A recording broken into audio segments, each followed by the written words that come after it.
نجاستیں دو طرح کی ہیں، ایک نجاست حقیقی، ایک نجاست حکمی۔ اور اگر یہ نجاست حقیقی یا حکمی پانی میں مل جائے تو کیا نتیجہ نکلے گا؟ نتیجہ مطلب کیا حکم ہوگا؟ تو اس سلسلے میں پانی کو دیکھا جائے گا کہ وہ پانی کیسا ہے۔ نجاست حکمیہ ملتی ہے تو الگ نتیجہ نکلتا ہے، نجاست حقیقیہ پانی میں ملتی ہے تو الگ نتیجہ نکلتا ہے، دونوں کا نام الگ الگ ہے۔ تو سب سے پہلے یہ دیکھا جائے گا کہ پانی کون سا ہے۔ تو پانی جو ہے، جیسا کہ میں نے پچھلی بار آپ کو حدیث سنائی تھی کہ نبی اکرم صلی اللہ علیہ وسلم نے فرمایا کہ تم میں سے کوئی بھی شخص ٹھہرے ہوئے پانی میں غسل نہ کرے اس حال میں کہ اس پر غسل واجب ہو، وہو جنوب لا یغتسلن احدکم فی الماء الدائم وہو جنوب، کہ تم میں سے کوئی بھی شخص ہرگز ٹھہرے ہوئے پانی میں غسل نہ کرے اس حال میں کہ اس پر غسل واجب ہو۔ تو اس کا مطلب یہاں نبی کریم فرما رہے ہیں ٹھہرا ہوا پانی۔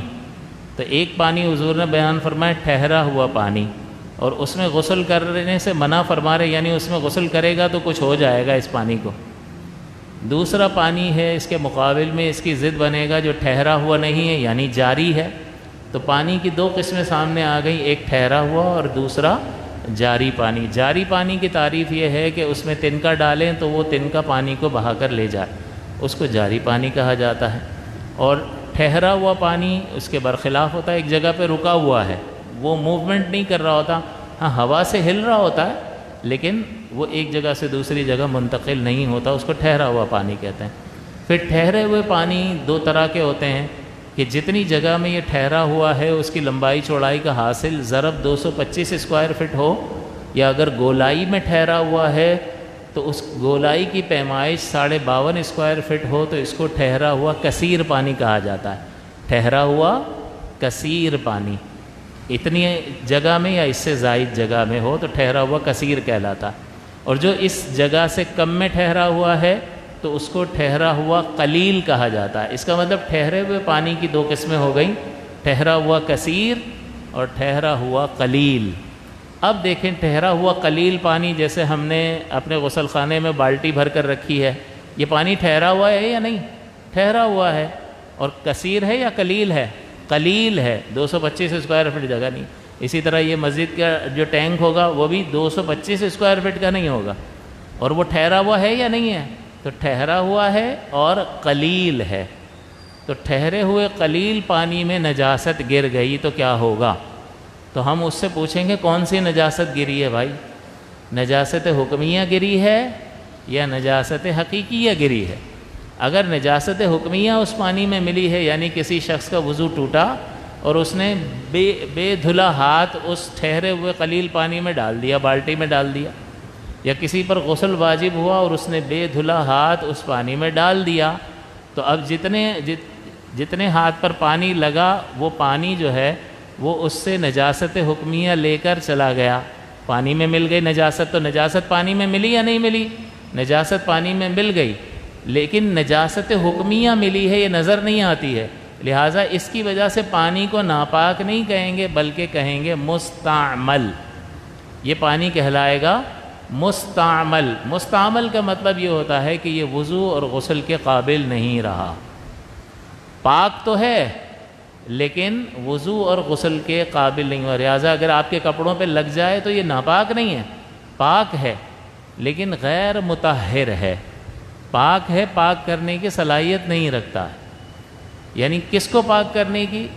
نجاست حکمیہ کو دور نہیں کر سکتا، اس سے وضو بھی نہیں کر سکتے، غسل بھی نہیں کر سکتے۔ اس سے کیا کپڑے دھو سکتے ہیں؟ بالکل دھو سکتے ہیں۔ نجاست حقیقیہ کو دور کر سکتا ہے لیکن حکمیہ کو دور نہیں کر سکتا۔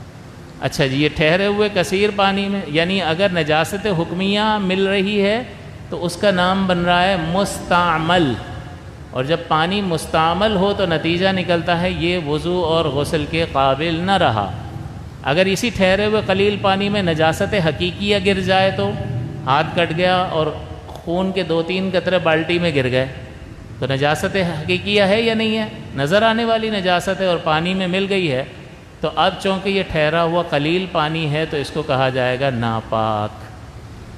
تو نجاست حقیقیہ ٹھہرے ہوئے قلیل پانی میں ملی تو نتیجہ کیا نکلا؟ ناپاک۔ اور نجاست حکمیہ ٹھہرے ہوئے قلیل پانی میں ملی تو نتیجہ نکلا مستعمل۔ آ رہی ہے بات سمجھ میں؟ تو وہ ناپاک نہیں ہوا، پاک ہی ہے لیکن وضو اور غسل کے قابل نہیں رہا، اور یہ تو ہو ہی گیا ناپاک۔ اب ان دونوں کو اگر وضو اور غسل کے قابل بنانا ہے تو کیا کریں؟ تو اس میں پاک پانی ڈالیں اور اس کو جاری بنا دیں کہ اوپر سے پانی ڈالتے رہیں پاک اور وہ بہنا شروع کر دے، تو پھر یہ جاری پانی کہلائے گا۔ اسی طرح جس میں خون گر گیا اس پر ناپاک پانی میں بھی پاک پانی ڈالیں کہ وہ بالٹی بھر کر چھلکنا شروع ہو جائے اور وہ جاری پانی ہو جائے، تو لہٰذا وہ پانی نجاست کو بہا کر لے گیا، لہٰذا وہ پانی بھی پاک ہو گیا، اور وہ جو غیر مستعمل تھا وہ وضو اور غسل کے قابل ہو گیا۔ لہٰذا کبھی غلطی سے آپ بالٹی کو ایسے آگے کرنے لگے اور وضو نہیں تھا اور انگوٹھا پانی میں چلا گیا، اس طرح پکڑ لیا بالٹی کو، تب وہ مستعمل ہو گیا۔ اب پریشان ہونے کی ضرورت نہیں، اور اس کو پھینک بھی نہیں سکتے، یہ اسراف ہوگا اور گناہ ہے۔ لہٰذا دوسرا پانی لیا اور اس میں ڈال دیا اور وہ چھلک گیا، تو یہ مستعمل ہونا اس کا ختم ہو گیا، اب یہ پاک بھی ہے اور پاک کرنے والا بھی ہے۔ اس کے برعکس جو دوسرا پانی ہوتا ہے جاری پانی اور ٹھہرا ہوا کثیر پانی، ان دونوں کا نتیجہ ایک ہی نکلتا ہے۔ اس کے لیے دو شرطیں ہوتی ہیں، اس میں تبدیلی اس وقت ہوگی جب دو شرطیں پائی جائیں۔ پہلی شرط کہ نجاست اس میں ملے، دوسرا نجاست کا اثر بھی ظاہر ہو، تب وہ ناپاک ہوگا۔ لہٰذا دریا میں کسی نے پیشاب کر دیا تو نجاست ملی یا نہیں ملی؟ تو نجاست ملتے ہی ناپاک نہیں کہیں گے، نجاست کا اثر ظاہر ہوا یا نہیں ہوا؟ تو نجاست کا اثر اگر ظاہر نہیں ہوا تو وہ ناپاک نہیں کہلائے گا۔ دو شرطیں ہیں، نجاست بھی ملے اور نجاست کا اثر بھی ظاہر ہو تو ناپاک ہوگا، ورنہ پاک رہے گا۔ ایک بات تو یہ ہو گئی۔ دوسرا، اگر کسی شخص نے دریا میں یا سمندر میں یا ٹھہرے ہوئے کثیر پانی میں بے دھلا ہاتھ ڈال دیا تو یہ کیا ہوا؟ پانی میں نجاست حکمیہ مل گئی، لیکن اس پانی کے لیے کوئی نتیجے کے لیے کوئی حکم بیان کرنے کے لیے دو شرطیں ہیں، نجاست ملی ہو اور اس کا اثر بھی ظاہر ہوا ہو۔ تو یہاں نجاست حکمیہ تو اس میں ملی ہے کہ بے دھلا ہاتھ ڈال دیا تو ہاتھ سے نجاست اتری اور پانی میں مل گئی، لیکن یہ تو نظر ہی نہیں آتی ہے، اس کا کوئی اثر ہی نہیں ہے، لہٰذا یہ مستعمل کبھی بھی نہیں ہوگا۔ تو دریا کا پانی یا جاری پانی یا ٹھہرا ہوا کثیر پانی، اگر اس میں کوئی حالت جنابت میں غسل بھی کر لے گا تب بھی اس پانی پہ کوئی اثر نہیں ہوگا، کیونکہ یہ دو شرطوں کے بعد حکم اس کا تبدیل ہوتا ہے۔ دو شرطوں کے بعد کہ نجاست ملے اور نجاست کا اثر بھی ظاہر ہو، اور نجاست حکمیہ کا کوئی اثر ہی نہیں ہوتا، لہٰذا یہ پانی کبھی بھی مستعمل نہیں ہوں گے۔ اور نجاست حقیقیہ میں کیا ہوگا کہ نجاست حقیقی ملی اور اس کا اثر بھی ظاہر ہو گیا تو پھر وہ ناپاک کہلائے گا۔ جیسے ایک دو قطرے خون کے گرے تو کچھ بھی نہیں ہوگا، اتنے بڑے دریا کو کیا ہو رہا ہے؟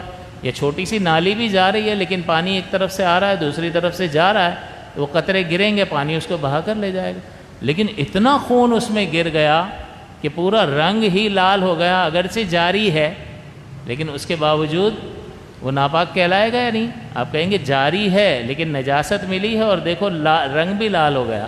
اسی طرح گٹر کا پانی بھی تو جاری ہے، تو جاری تو ہے لیکن نجاست کا اثر ہے، اس میں نظر آ رہا ہے کالا پن، بو محسوس ہو رہی ہے، تو جاری پانی ہے لیکن نجاست ملی ہے اور نجاست کا اثر بھی نظر آ رہا ہے، لہٰذا ایسے پانی کو ناپاک قرار دیا جائے گا۔ تو یہ چیز اگر آپ ذہن میں رکھیں گے تو آپ کو پتہ چلے گا کہ ٹھہرے ہوئے پانی میں، قلیل پانی میں نجاست حکمیہ ملے تو کیا حکم ہوگا، جاری پانی میں یا وہ پانی جو جاری کے حکم میں ہے، ٹھہرا ہوا کثیر، اس میں نجاست ملے تو کیا حکم ہوتا ہے، تاکہ پھر ہم جب پانی کو پہچان لیں کہ یہ پانی غسل وضو کے قابل ہے یا نہیں ہے، تو پھر قابل ہے تو وضو غسل کر لیں گے اور قابل نہیں ہے تو اس کو قابل بنانے کی فکر کریں گے کہ اتنا پانی اور ملاؤ کہ نجاست کا اثر ہی ختم ہو جائے۔ اب نجاست کا اثر ختم ہو گیا تو وہ پاک ہو گیا اور وضو اور غسل کے قابل ہو گیا۔ اللہ تعالیٰ سے دعا ہے کہ اللہ تعالیٰ ان مسائل کو یاد رکھ کر اپنی عبادات شرعی تقاضوں کے مطابق کرنے کی توفیق عطا فرمائے، آمین۔